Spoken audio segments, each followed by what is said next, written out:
Hey folks, Ash from Droning On Live. And I've been racking my brain to try and think about what can I really put into a review of the new DJI FPV quad. And there are so many reviews of it already and so many different takes and perspectives, and ultimately it does come down to what you're used to. I've just flown it, I've got it here, there it is, yay. And it is without doubt brilliant fun. And I've flown everything. I've flown helicopters, planes, gliders, FPV, GPS drones. And this really is something different. It's not an FPV quad. It's nothing like flying an FPV quad in normal and sports mode. It's just like it almost feels like a Mavic on steroids in normal and sport mode. I need to get mine switched into manual mode. I haven't done it yet. I just haven't had time. I've been really busy. But I just thought I'd give some initial thoughts really from my perspective. And I will put this into a proper video soon. I really will. The first one I think most people will be disappointed in is flight time. It's nowhere near 20 minutes, and you will want to hoon this thing around. Its top speed is pretty quick. It's quite odd because when you're wearing the goggles, they're such high resolution. It's shockingly good, these digital goggles, and there's just no latency. I just flew under one of the bridges over there actually. Didn't have an SD card in the drone, but I did have the SD card in the goggles, so it will have recorded.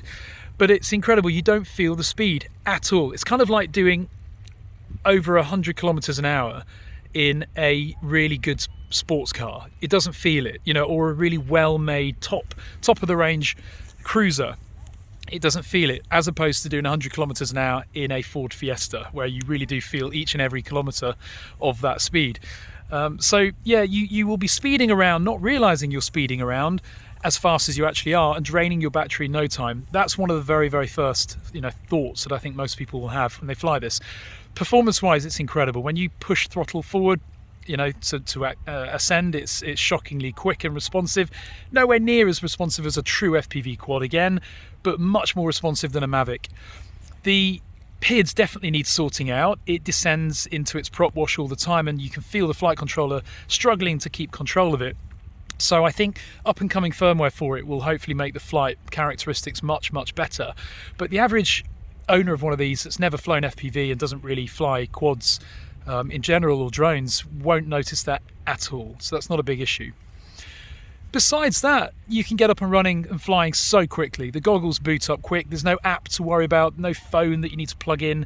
No software updates as soon as you start up the app. It's very, very quick to get up and running. Really, really quick actually. So that's really good. People will love that.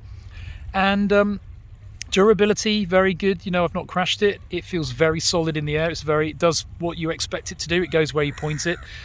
It's a really fun product. Flight time is the thing that's frustrating. You will need 3, 4, maybe even 5 batteries, and that's the first time I've ever said this about any DJI product. I've said before, Mavics, buy one battery and buy another later, but honestly with this, if you order it, order multiple batteries, because you will whip through them and you'll be gutted because they take a while to charge.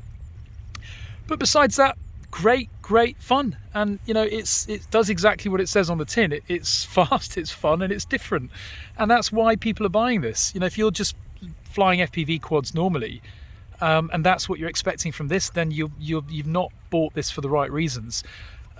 Some people talked about the marketing promo videos for it. Well, it's been targeted at the wrong audience. Look at that promo video. Well, I'm sorry, but you don't advertise a car and show it driving at 3 kilometers an hour down a country lane. You show it driving down, a racetrack. You show it, doing handbrake turns and doing, kind of the stuff that your average driver can't do, because you want to showcase what the product is capable of in the right hands. The reality is that in most people's hands, it won't do any of that. It won't do any of what you saw in those promos, because they were all shot by cinematographers. So expectations on this product are really bizarre, and some people really need their brain pulling out and giving a good pounding, because they're misadvertising this, misreviewing it to end users. It's not designed to give the average user the capabilities to shoot what you see in the promo. That's why it's a promo. Anyway, enough of that rant. I don't want this to turn into another rant video. I love this little thing. I enjoyed flying it. It weighs a ton. I mean, bloody hell, this thing's heavy. It feels like a weapon, but it's good fun. And you know, if you've never flown, if you want to fly something completely different, that's not a Mavic, that's not an FPV quad, it's not even really somewhere in between, it's just bizarre, it's just weird to fly, but it's great. And I tell you what, the thing that makes it most amazing are these. If you've not flown with goggles on before, I mean, I fly with FPV goggles, you know, regular FPV goggles, Fat Sharks. These are something else, and it's just incredible, incredibly immersive. And the quality, you will be shocked when that image first appears in your goggles and you look at that image and you're like, oh, wow. Anyway, so I'm just flying it. I'm not just going to rush a video out and get it wrong. I'm flying it. I'm getting used to it and familiarising myself with it so I can really put something useful out there on the main channel. And hopefully this little recap is useful in the meantime. Comment below, folks. Give this video a thumbs up or a thumbs down if you're just a bit of an idiot. And hit that subscribe button. Cheers.